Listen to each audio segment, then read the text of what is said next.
We continue with our discussion on leadership. And we are picking a king of the northern kingdom called Jeroboam. Jeroboam is the one that Prophet Ahijah said would be used to punish Solomon and his son. And so he was given not just a small proportion of the David's kingdom, but he took 10 tribes, and David's family was left with 2. Jeroboam is called Jeroboam 1 because later in the rule of the northern kingdom, there's another Jeroboam. So the Jeroboam we are discussing now is the first one, Jeroboam 1, the first king of the northern kingdom of Israel.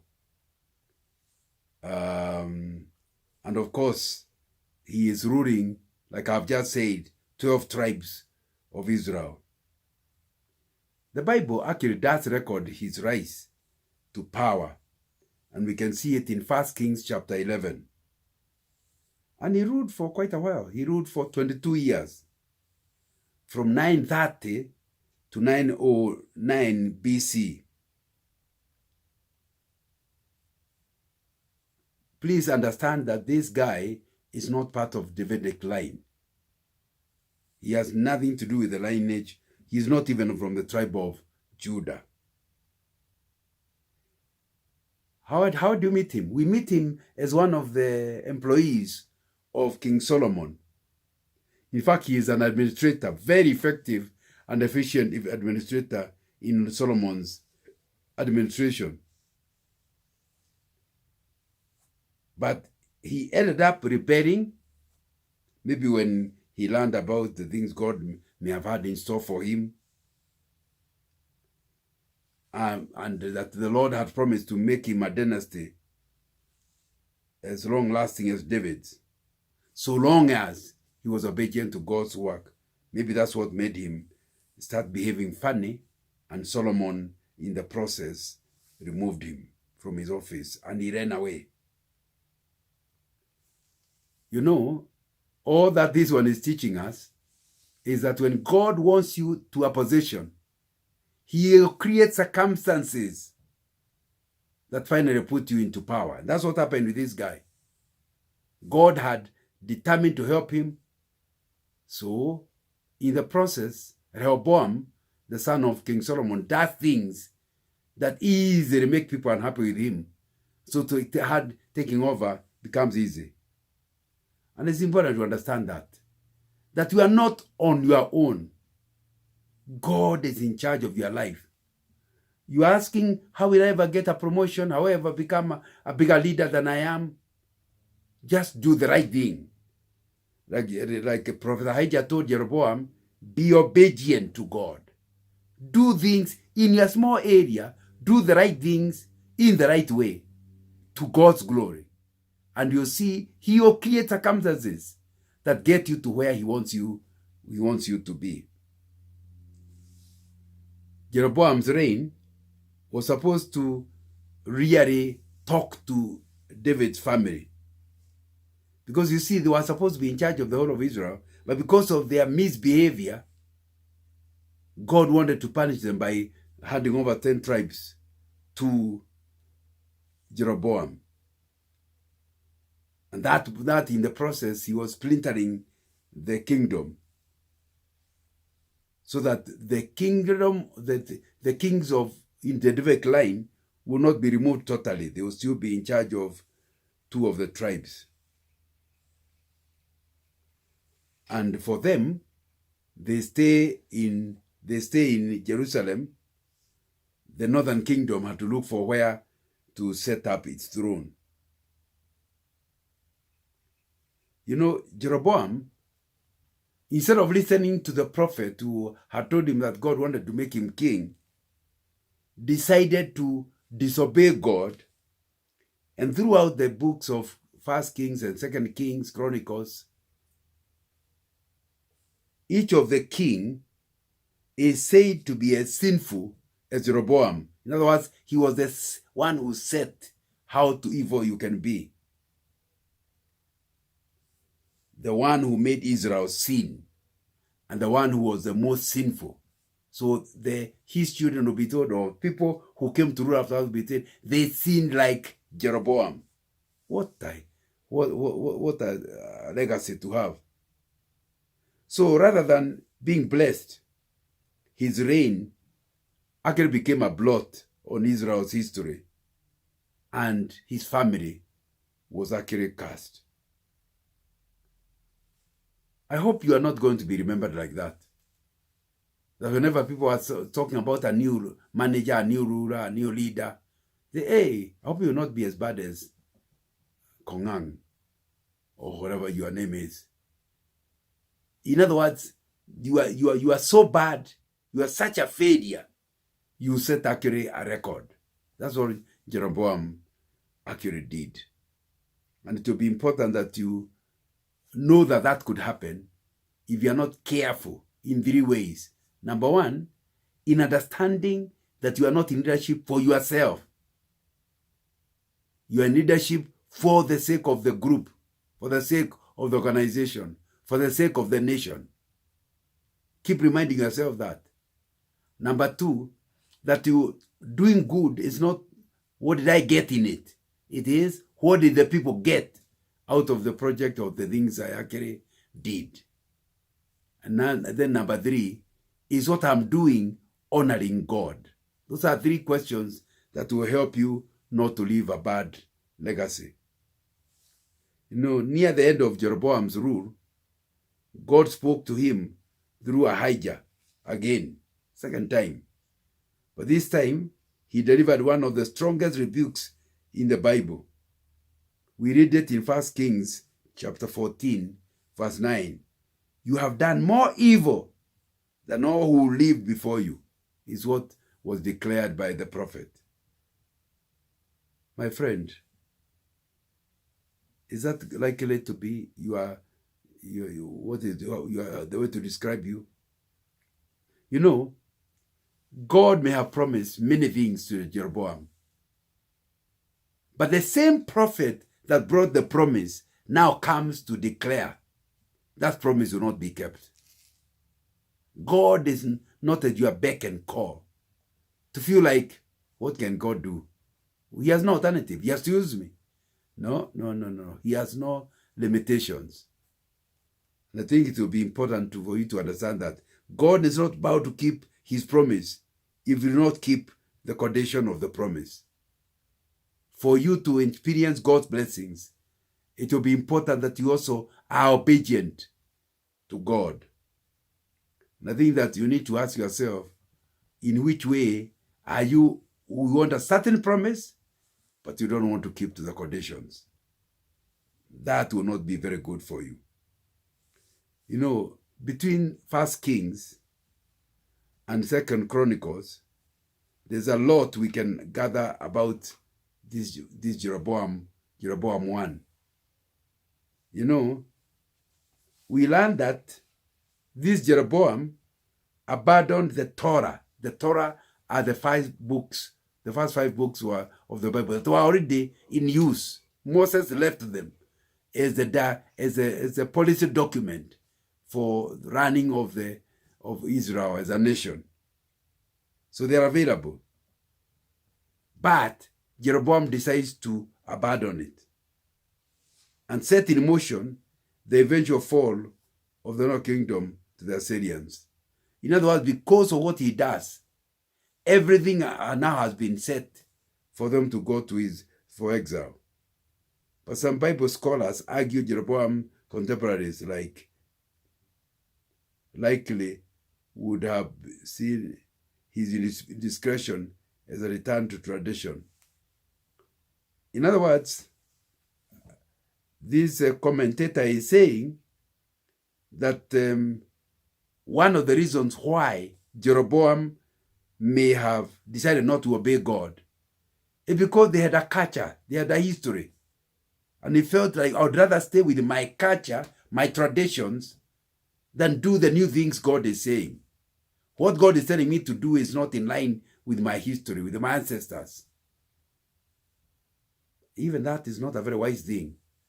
Because if God is the God of your ancestors, you are God, and they will be the God of your children. He knows better than you. So how would you want to follow your traditional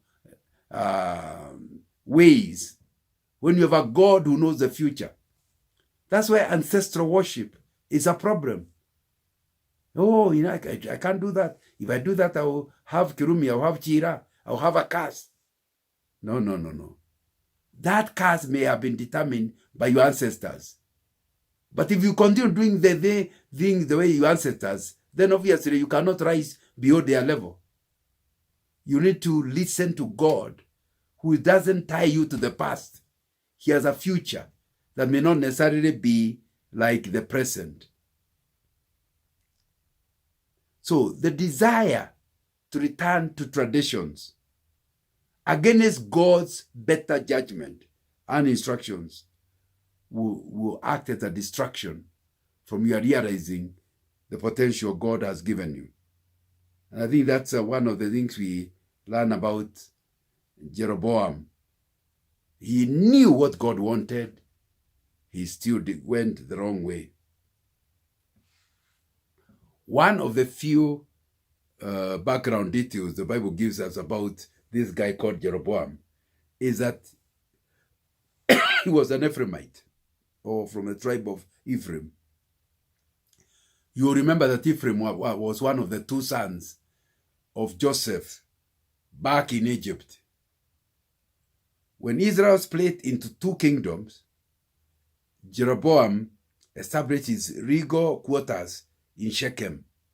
Now that he has broken away from the David kings, he now goes to Shechem. And Shechem is a city in Ephraim's territory, like you see in 1 Kings chapter 12. Later, the prophet sometimes referred to the entire kingdom as Ephraim, because the headquarters was in Ephraim. They would say the northern kingdom is Ephraim. And it was a big tribe in numbers, very big tribe. Coming from a big tribe may help, but cannot guarantee your success in power. He took the majority of the population. He himself came from a big tribe. But he started doing things that were not honoring to God. And whereas you will get support from your people, you will get support from the people you are leading. 1,000 of them cannot compare with God. God on his own is in the majority. So you need to understand that you must find a way of ensuring that you don't go by the majority. The majority is not always right. God is always right. And truth is not voted, because the majority may be not knowing the truth. The minority is the one with the truth. So I think it will be important. But it sounds like Ephraim, being a big tribe, may have caused Jeroboam to think, I'm okay with the kind of numbers I have. I'll set up my kingdom here. I'll ignore the idea of the temple of the Lord. And of course, it ends up giving him a lot of trouble. And my prayer is that you do not start having similar things. What are the giftings you have that could easily make you have self-confidence that makes you ignore God? Is it the numbers you have? Is it the qualifications and the competence you have? Is it the degrees you have? What is it that the devil can use to make you move away from God's direction, like Jeroboam, and end up to your destruction? That's something that you need to ask yourself. Again, I remind you, pride comes before a fall. And I'm not suggesting that you should not acknowledge the gifts God has given you. The only thing is, you should know that those gifts come from God. And God has even more gifts. So don't rely on your gifts. Rely on God, who can give you even more gifts. And I think that's something that will be very, very, very important to actually mention. So, think about your many assets. Have you started trusting them more than you can trust God? Think about your more giftings. Think about your past success. Might it might it cause you ruin, because you no longer now take any advice seriously, because you have already performed well in the past. Those are things that you need to think about. Back to the way this guy becomes king. Remember, Solomon had laborers, and they were to build terraces in Jerusalem and fill in gap in the wall of Jerusalem. And Jeroboam is among these workers. And after Solomon saw how well the young man did his work, this is Jeroboam, he put him in charge of the whole labor force of the tribe of Joseph. 1 Kings chapter 11 or 28. In other words, the guy we are dealing with is very hardworking, very, very hardworking, Jeroboam, until he's noticed. But that in noticing is to help him to go into the line God wanted him to go. So please understand that the tribes of Ephraim and Manasseh would have looked to Jeroboam as leader and someone who could speak to the king on their behalf. So it's important to understand that. But the critical thing is to know that whatever it is you think you are good at, remember it's God's gift. As young as you can be. And I'm persuaded that one of the things any leader should do is identify talents within his group and start developing that talent. But at the same time, you use whatever it is to help the person to see he still needs God. Being hardworking makes it easier for Jeroboam to enter into leadership and be picked as a leader, both by Solomon and also his people, the Ephraimites. And I think that should tell you something about you as a leader. If you are lazy, you will soon lose your following. You need to come to where you are hardworking. When you give yourself to anything, you take it seriously and actually do it. That will be a blessing to your leadership, to your followers. Let me read 1 Kings chapter 11, verse 33. I will do this because they have forsaken me and worshipped Ashtoreth, the goddess of the Sidonians, Shemosh, the god of the Moabites, and Molech, the god of the Ammonites, and have not walked in obedience to me, nor done what is right in my eyes, nor kept my decrees and laws as David, Solomon's father, did. My guess is that this is self-explanatory, but Solomon notices that this boy is very gifted and he's jealous about him, so he also is trying to kill him. It's unclear if this prophetic encounter that we are reading here triggered Jeroboam's rebellion or if Solomon simply caught wind of it. But immediately after this prophecy, Solomon attempted to kill Jeroboam. And Jeroboam fled to Egypt. You hear what you're learning? That the prophecy comes and may have given pride to the guy, or alternatively, that prophecy could have leaked to Solomon, and then Solomon, hey, I'm in trouble. The only way I can help myself is by destroying this opposition. Isn't that similar to King Herod killing all babies so that he could kill Jesus among them? Not understanding that what God has said to happen will happen, irrespective of what else you are hoping to achieve. Solomon became evil himself. Instead of repenting, he wants to destroy anybody who could be a competition. That allowed the boy to go in. So similarly, you are getting favored because somebody else has done wrong. Why would you go ahead and start doing wrong things like him?